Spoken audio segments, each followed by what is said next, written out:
Oh yeah! Summer season anime is in full swing. At least one episode of every show that's going to come out during the summer of 2014 for anime has come out. I've watched all of them. I've watched a few episodes of some of these shows, and I'm gonna tell you what shows I consider to be worth watching this summer. I've got 12 shows that I really liked, maybe a couple that I'll also recommend to people who I think might be interested in them.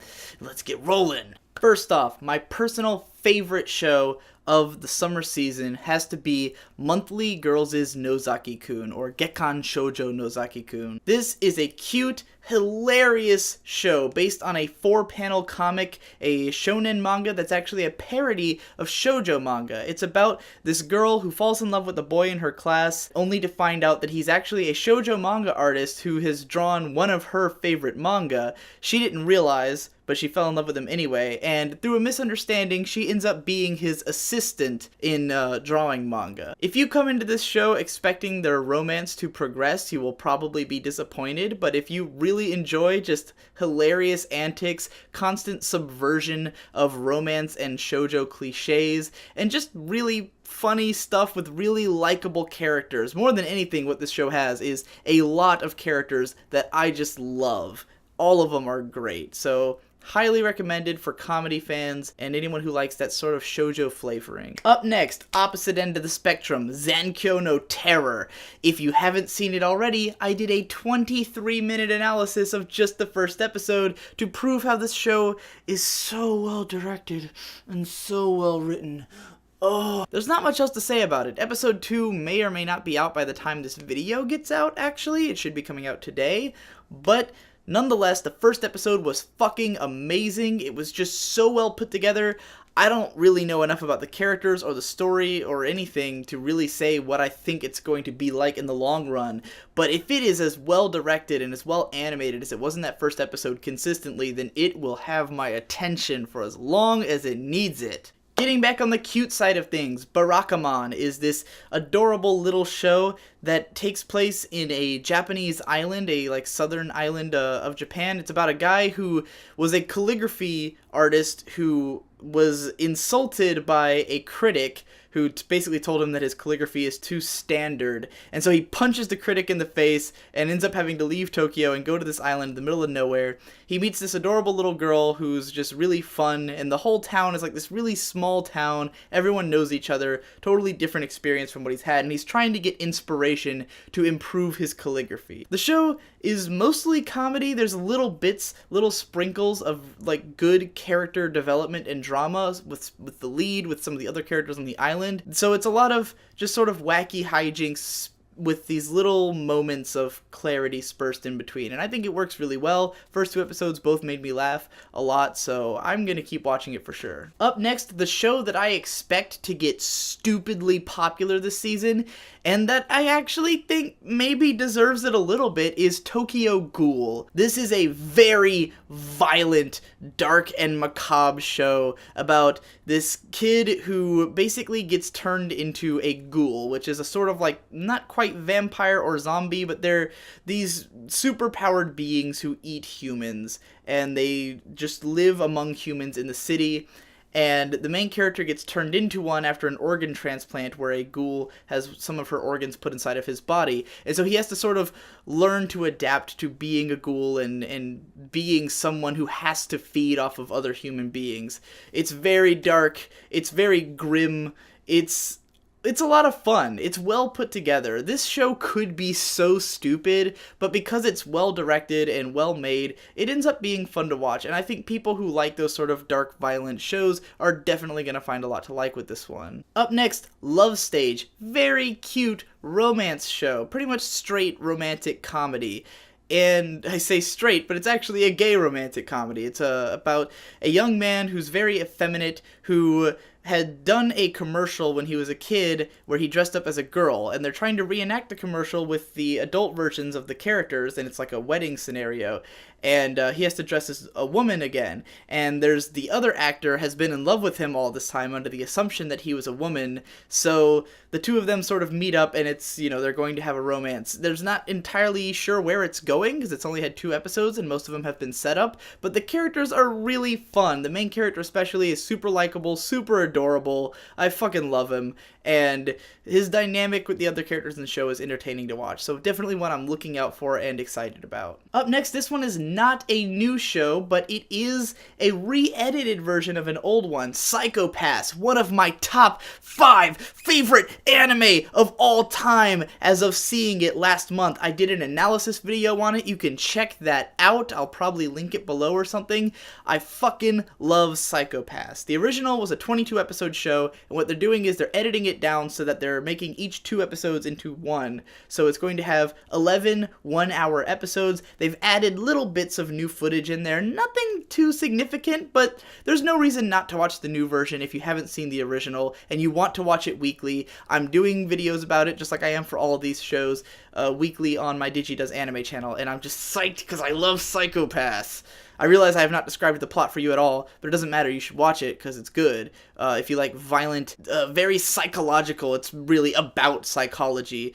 A psychological sci-fi drama with lots of just cool stuff and awesome characters, and I love it. Back to lighthearted, there's a show called Sabagebu, which is Survival Game Club, and this is the one I did not expect to love this season. It's actually based on a shoujo manga, but it's interesting because it definitely does not feel like one. It's about a bunch of girls who have a survival game club at school, which survival games basically means playing with airsoft guns and simulating war scenarios. And I expected this to be like a cute girls doing cute things show, and it's not that. It's a crazy, violent girls doing fun things show. It's hilarious to watch.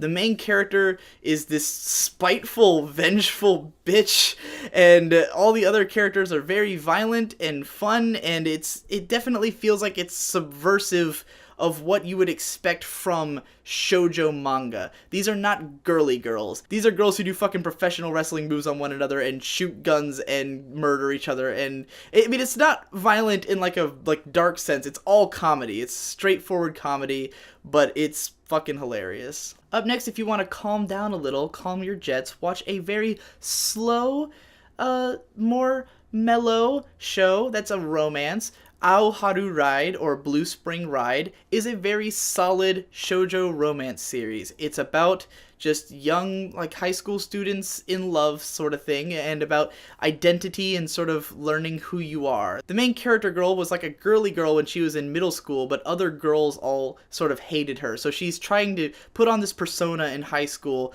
of someone who is more rough around the edges so that other girls will like her. And, there's a guy who she used to like in middle school, but he's changed exponentially now in high school, and they've met again, and the two of them are sort of trying to come to terms with who they really are, who they're pretending to be in public, and interestingly enough, there hasn't really been a hint of how their romance is going to progress as of the 2nd episode, but there's definitely a lot of good character development there. I'd say the show is a little slow for my taste, but the melodrama is pretty good, the dialogue's pretty good, and I think if the characters resonate with you, if there's something about them that you see in yourself, you will enjoy the show a lot. Up next, perhaps one of the sleeper hits of this season, Locadol. This is an idol show, but really it's just a comedy, very low-key. This is the more cute girls doing cute things show, but it's just very down-to-earth, I guess is how I'd put it. It's about these 2 girls who become local idols. They have to become idols for the small town that they live in because they're trying to draw attention to that town and sort of just promote business and the general livelihood of the town. And that aspect of the show is really cool to me.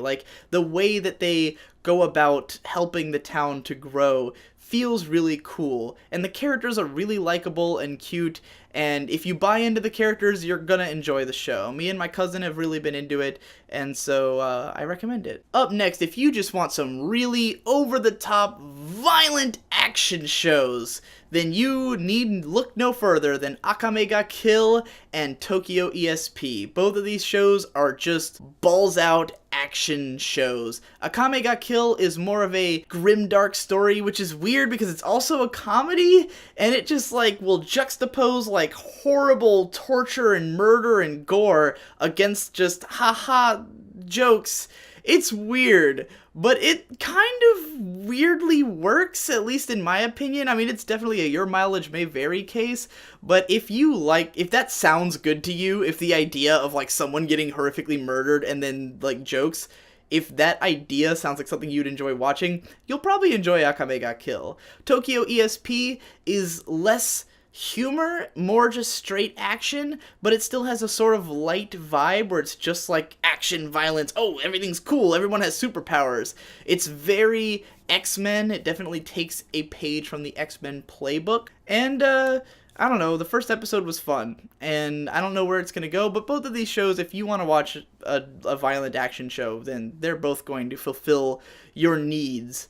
I don't know if either of them is necessarily good. I've heard the Akame ga Kill manga is pretty solid, so we'll see what happens. And lastly, if you're like me, and you just want to laugh at some hilariously bad but somehow awesome anime, Bakumatsu Rock.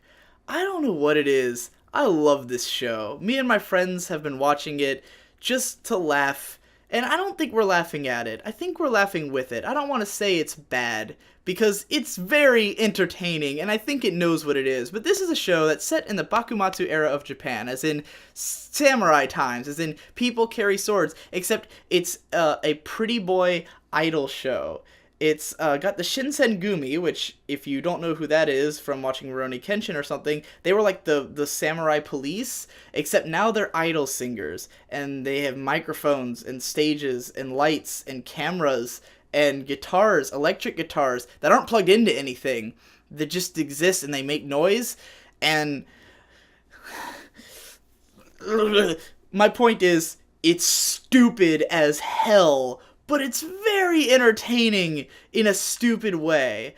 I think it's definitely not a show you should ever watch alone, because you're just going to be like, what the fuck am I watching? But if you watch it with friends who could also appreciate how ridiculous it is, it's very fun to watch. Aside from that, there's Hana Yamata. I dropped it after episode 2. It's a sort of cutesy show about, it's like a cute girls doing cute things show, but with a lot of like a melodrama to it. Like the characters kind of take themselves really seriously and maybe are overly sincere. I know some people who really like the show. I understand people liking it. Not really my thing, but if it sounds like yours, then go ahead and check it out. Maybe watch my videos on it and see what you think. I think that's all the shows I recommend this season. So go check some of them out, and I'll see you in like a week when I do my 10 essential anime that you can watch right now video for this month. Later.